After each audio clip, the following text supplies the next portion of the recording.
What do SaaS companies, B2B LinkedIn posts, and personality-driven content have in common? For Aisha Sheik, it's all part of humanizing even the most technical brands. Today, we're tackling what's working in B2B right now, how to make LinkedIn content actually connect, and why personality matters even when you're speaking to businesses instead of direct consumers.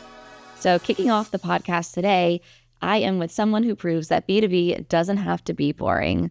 Thank you, Aisha, for joining us. Thank you for having me. So Aisha Sheik is the Global Digital Marketing Manager at IGEL, a leader in endpoint management and cloud workspaces. She's mastered the art of making complex technical solutions feel approachable and engaging online. At Goat Social Media, we're lucky enough to work closely with Aisha and the IGEL team. So many people think B2B can't be creative or fun, but watching how Aisha approaches it proves to be wrong every single time. Before we get into all of that, let's go back and talk about what pulled you into the world of B2B marketing and a little bit about your background. Okay.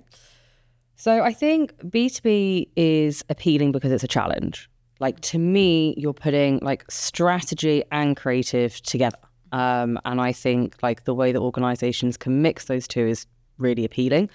I have noticed that obviously like corporate, especially on social, used to be kind of rigid and really clean cut, and not emotional. Like there was no like that human touch. It sounded robotic. Yeah. And I think as like a marketer, I want to prove that that's not the case. Like B2B doesn't have to be boring. It can be authentic, it can be relevant, and it can have that human aspect. So yeah, like I said, like that challenge of doing that is something that's really appealing to me. And then my background, so always wanted to be a marketer, always. And I started out in small agencies and then went to larger agencies. So really like behind the scenes. I wanted to get a lot of experience in different companies. So whether that's like agencies, startups, mid-sized, large corporations, because in every company, depending on like the, like size, and for example with the agencies again, the marketing is different, and you're either more included and you get really into the weeds with things, or you take that more kind of like manager approach. And I wanted all of that experience. And I have that now, which is great. Yeah, there's something to be said about working on an agency first before going in-house and working with a brand. Right. Because with an agency, you're kind of shifting hats and working with, multiple voices and multiple guidelines. And then in-house, you really get to hone in on one. Correct. Do you have a preference now that you've done both? I like honing in on one. Yeah. I think it was so much fun working for the agencies. However, I think I didn't feel that I could really make such an impact because the work was always changing. Like you had the same clients, but new ones would come in, the work would be different.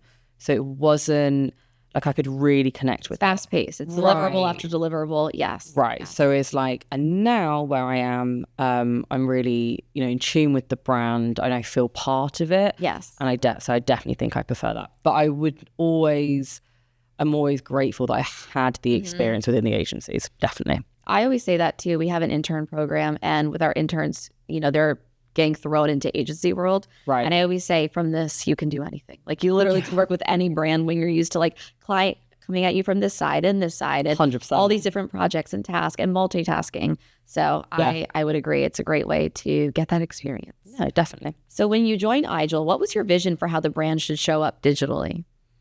Okay. So I joined IGEL at a really, really exciting time, because when I joined IGEL, that was over 2.5 years ago. We went through a complete rebrand. We're talking like new logo, new messaging, new targets. Like it was huge and it was really successful. Rebrands can be tricky because I feel like you're dependent on, customers of yours having that trust in you, that you're making these like massive change. And, I've seen so many rebrands faced with like backlashes. There's one right now failing. There is. The Cracker Barrel one. Have you been seeing that? I have seen that. And actually Carl Gersh, he told me about that.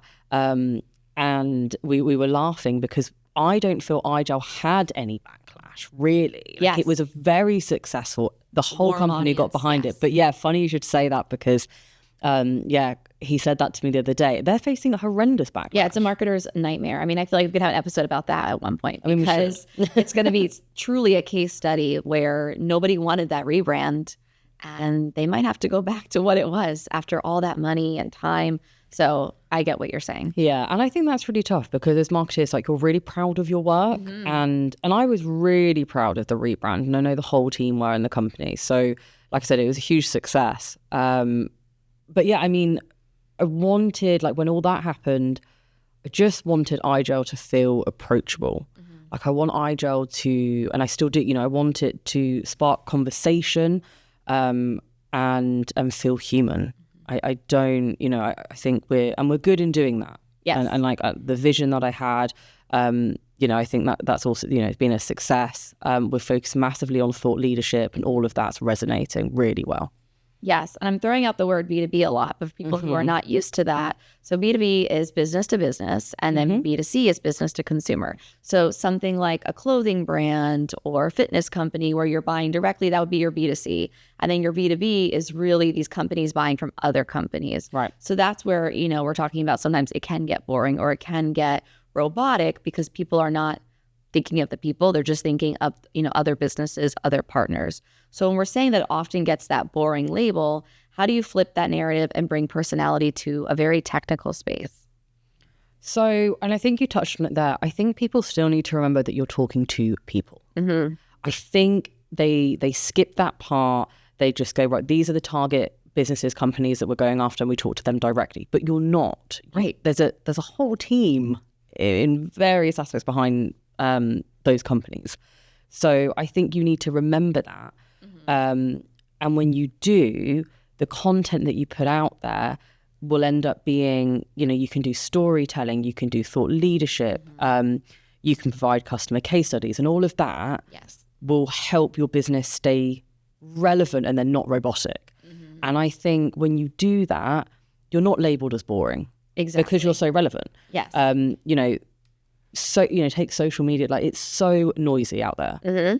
Even if you can get someone to pause mid-scroll, you've achieved something. Exactly. So much noise out there. So, but I think it's that relevance and that human being authentic that stops B2B from being boring. Yes. And I think people forget that social media, the word social is in there. Yeah. It's not just a digital billboard. A lot of people think, I'm going to put whatever I'm going to put on a billboard on a social post and that's it. And it's a different kind of market. Yeah. So with B2B, it's still a very male-dominated field. And here we are, two women chatting. We are. What has your experience been as a young woman leading in this space? And what perspective do you think it brings to your work? So I have to say, I have been really, really fortunate in my career so far. I have had two extremely good mentors. One, is my boss at the moment, Carl Gersh. So he is SVP of IGEL, and not for a second does he make me feel any less of an employee or person because I'm a woman. I don't feel that I'm the only one in the room. Yes. If anything, I feel the complete opposite. Yeah. I feel completely empowered. I feel confident. I'm never at a disadvantage. And I know that it is sometimes rare. Yes. And I've heard loads of other, especially kind of young women speak to me about terrible stories and their experience and how they feel. But, I have to say, for me, I've always felt fully supported. Yes. And never underestimated. I'm very, again, fortunate. My mother, she's, always been this kind of boss lady. Yes. CEO, and I follow in her footsteps. I hope massively. Always teaching me that, as a woman, that's your strength. You bring fresh perspectives, you bring bold ideas, and you challenge the status quo. Yes. And I think, being a woman is brilliant. I agree. And I think that's part of why we get along so well. Not only do we work together, but we're also friends. Yeah. Because we talk about, my mom also is, a boss woman. Yeah. And she manages hotels. And I think when you have that role model, you don't know anything different than that. You just grow up in a household like that. And it's, yes, I can too. And then you bringing up Carl. Carl is a great example. He really is a great example of how a leader should be and empowering, his team. He gave us the chance to work with IGEL and could have gone with any digital agency. It could have gone with any social media agency. So it's nice that, it's a woman-led one too. Yeah. So women are taking over B2B. It's not going to be male-dominated forever. Exactly. And I like the way that's going. And I agree with you. When you're surrounded by, and not only, like women, I think when you have also men that support you. Like Yes. I've grown up with my father always supporting my mother, my brother as well. And like here, I mean, I've mentioned, Carl, and there's various other leaders within IGEL, definitely, that always support you. And so I think having those good role models around you is really important. It really is. And then it also gives you that feeling of trust to try new things and to speak up in these meetings and to not feel like you can't share a new bold idea or feel like it's going to get shut down. Right. I think, feeling empowered and feeling confident. Yes. Like I said, being a woman's a strength. I agree. There you go. So if you haven't noticed so far on the podcast, Aisha is originally from England. I am. And I'm going to ask her, so what differences do you notice between how brands in the UK and the US approach social media? So, okay. British brands, I feel are more wittier. I think a lot of them will use that humor aspect to get their messaging across. Quick tongue. Right? Now, the thing is with British humor, it's very much if you know, you know. I think, and I make many jokes when I'm in this office, even with you. We laugh when I will say, like quotes. Like, what was the other thing I said the other day? When I'm creased up, when I'm laughing. Creased up is a great one. And you go, you're what? I'm like, creased up. I'm creased. It's funny. And things like that. And I forget they're very British. And if you're not from the UK, you don't get it. US, I think, is far more bolder, but maybe not as witty. Yeah. So I think it's more that like massive, like splurge of energy, especially in kind of like campaigns and various ads. Compared to the UK, there's definitely a difference. Yeah, I think more of a shock factor. Yeah, like that wow factor. UK, I think, is more subtle, but still really successful.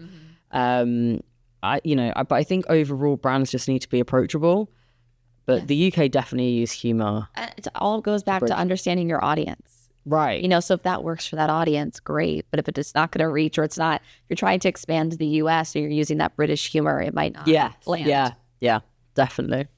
So going off of that, do you see more similarities and differences in how audiences engage with B2B content across the two markets?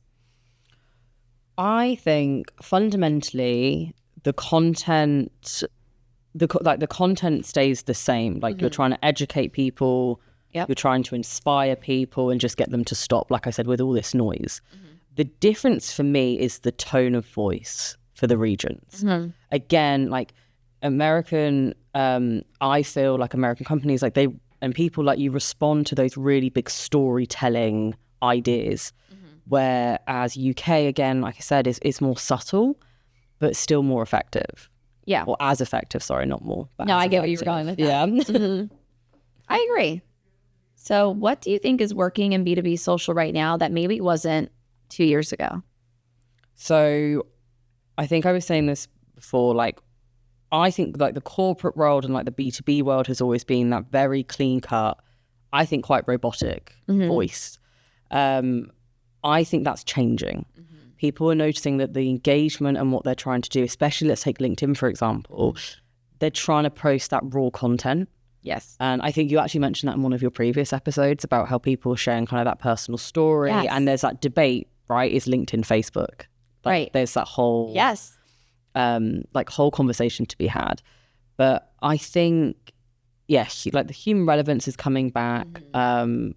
Short form videos are working. Yes. They weren't working before, but they're working now. Yeah, there was a bit where they tried to launch it and it kind of, I almost think flopped on that platform. Right. LinkedIn. But I think in the rising age of TikTok, Instagram Reels, YouTube Shorts, LinkedIn had to keep up and people love to watch and digest content that way. Yeah. So I definitely think that's working far more than it ever has. So we keep talking about LinkedIn because LinkedIn really is the go-to for many B2B brands and also for professional development as well. Your personal brand, not just a business. Yeah. So what do you think makes a LinkedIn post really stand out?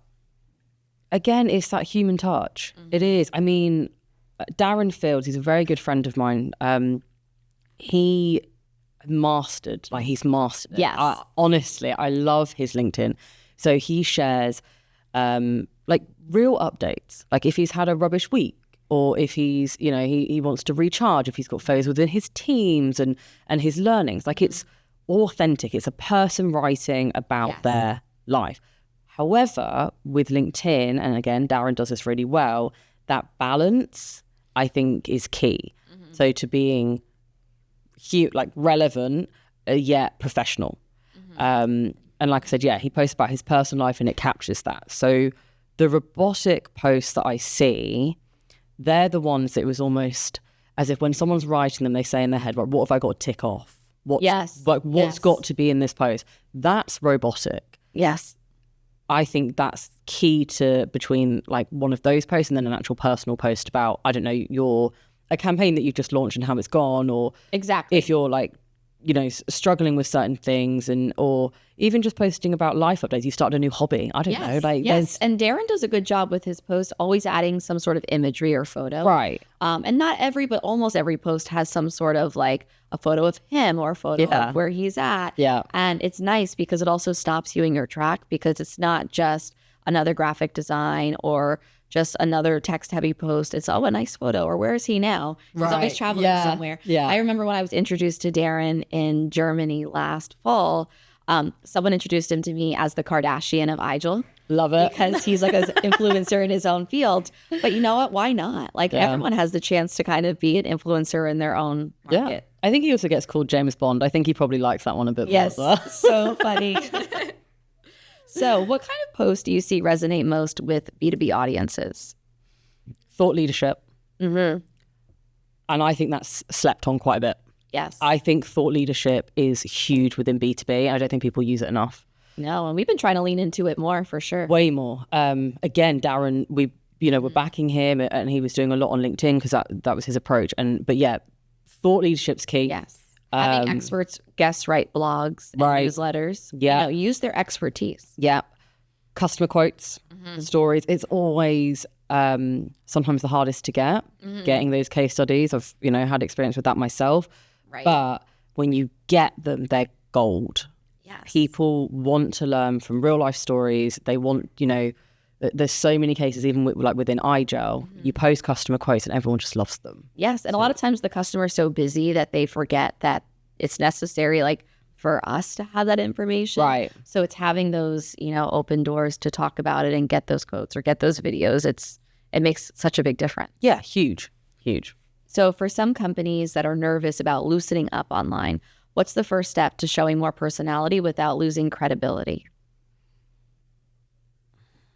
Start small. I think if you are so, let's say, like so corporate, like so robotic, if you then suddenly go and post out really random, funny posts where you're clearly trying. Yes, not authentic to you. Right. So it comes across as, why have they done that? And it actually makes people tune out because it doesn't seem real.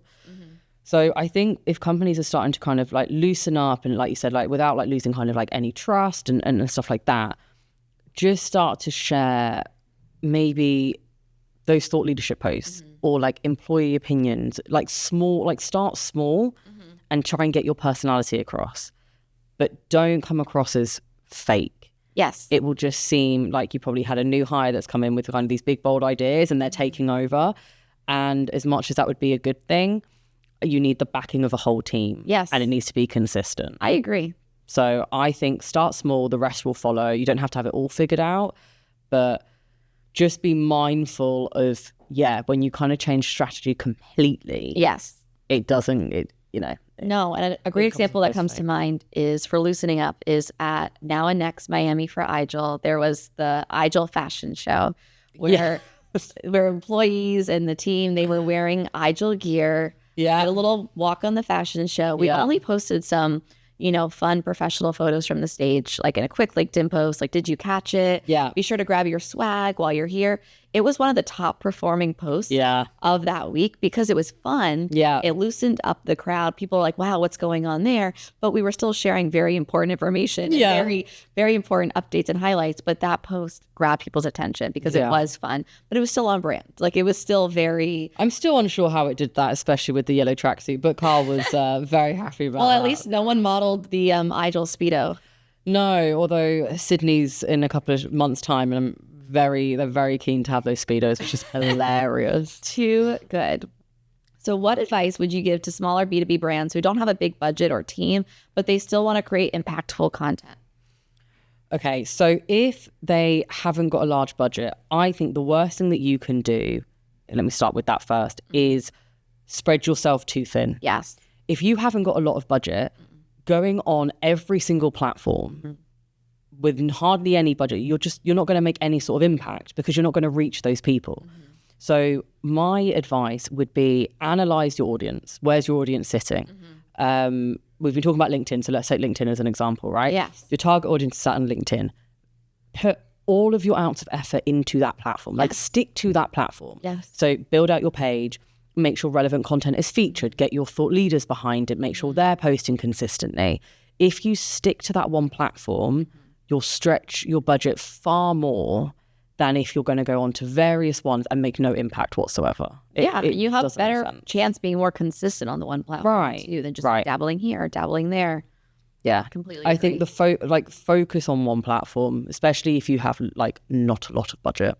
Agreed. And we've been talking a lot about thought leadership. How do you balance thought leadership and brand building with being relatable and human, but also having to get the content out that maybe, you have to from higher ups, or content that just has to go out, but it's not really a thought leadership moment? Okay. I mean, I don't think when you're describing complex, like let's say like technical, like really technical content, the balance is describing that complex content, but not with complex language. Yes. Does that make sense? Yes. Breaking it down in layman's terms. Right. So use analogies. Yep.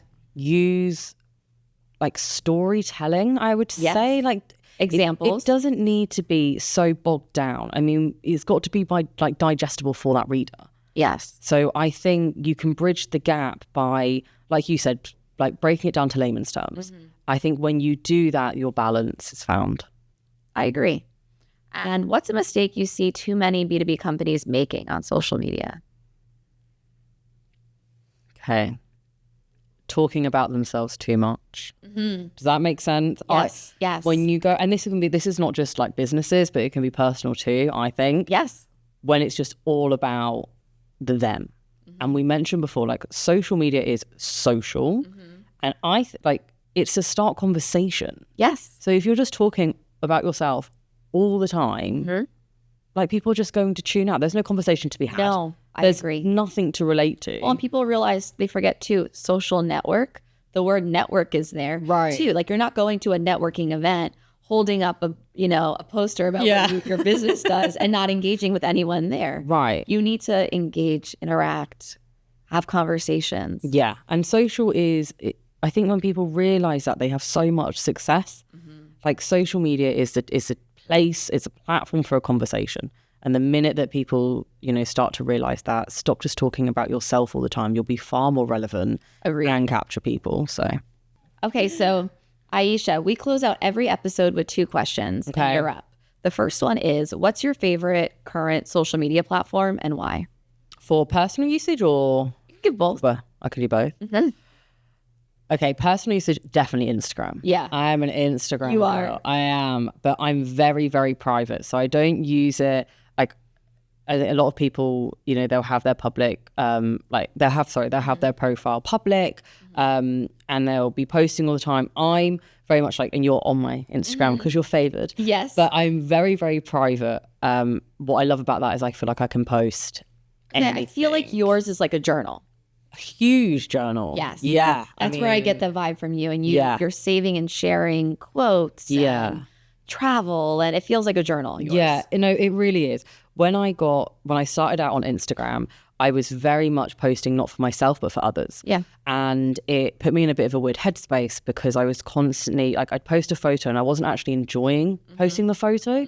I was enjoying just all the likes flooding in. And if there wasn't enough likes flooding in, it sent my head west. Well, that's how they created it. Right. I mean, yeah. So I thought, nope, scrap that. Don't want to do it anymore. And yeah, you're right. I made this like really private Instagram and it is just the most beautiful page. So, It is.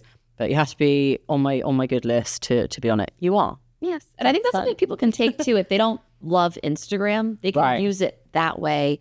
And they don't have to do like the whole public facing influencer lifestyle. They can really use it to how they want. So I think you're a good example of that. Yeah, definitely. And then for B2B, so I think within my professional life, definitely LinkedIn. Yeah. I am a fan of LinkedIn. I never used to be, I have to say. But actually it was working with Darren Fields that really changed my perspective because he just uses it so well. Yes. And then I thought, oh, okay, you can have that balance. So on my ever-growing list of things to do is definitely to start using LinkedIn, actually personally myself more. Yes. I think it's a good way of getting your voice out there, staying authentic, getting your personality across. And like, again, you can have, as long as you know how to do that balance of content, I think it's a really good platform. I agree. And now our second question is, what's one social media trend you wish would just go away? Oh, that's a hard one. There's so many. There really are. Okay, maybe controversial, but the usage of AI can sometimes get out of hand, I feel, on social. Yes. I am very, and like we've been talking about this, social media is a place, I think, to be authentic and to be human, to be relevant. Yes. AI definitely helps with a lot of stuff, and I use AI every day, and it's great. But when you're using it to try and be authentic on social, I think it can have the complete opposite reaction to what you want. Yeah, it misses the mark. Yeah, I don't think it, and again, like everyone's using it, so you don't stand out. No. Like at all. Actually, more so now you stand out for not using it. Yes. However, actually, and it was Carl that said to me, you either sink or swim with AI. It's going to happen. Yes. So which one do you want to do? And obviously you want to swim. So, but when it comes to social, that is one thing that I just wish people would be mindful of. Use it to fine tune a post maybe, Yes. or give you an idea. So like today, if I wanted to post about this, type into AI, help me write a LinkedIn post to describe, the podcast episode, for example. But don't just copy and paste in. No, because put it's your a good spin on starter. it. Exactly. Right. But yeah, that's, I think, one thing that I would want people to be mindful of. Yeah, I agree. And I think a lot of people, they're trying to maximize time. Right. And that's where they think they'll save time. But in the end, it's hurting. Like it's hurting our Right. engagement. That's not the place to save time. Save it for brainstorming. Yep. A start. I completely agree. Yeah. And great editor too. Like you can have it edit your content. 100%. So even if you put all your words together and you want it just to fix your grammar or fix your spelling or fix something like that. Yeah. Perfect. Yeah, no, definitely. Like I said, and I use it, Yeah. every day. I think it's great, but there's a fine line. Agreed. I think you have to be mindful. Yes. Aisha, thank you so much for joining us. Your insights on bringing life to B2B social and making LinkedIn actually fun were spot on. We'll make sure to link your LinkedIn profile in the comments in case anybody wants to connect with you. And thanks again. You're officially part of the herd. Thank you for having me.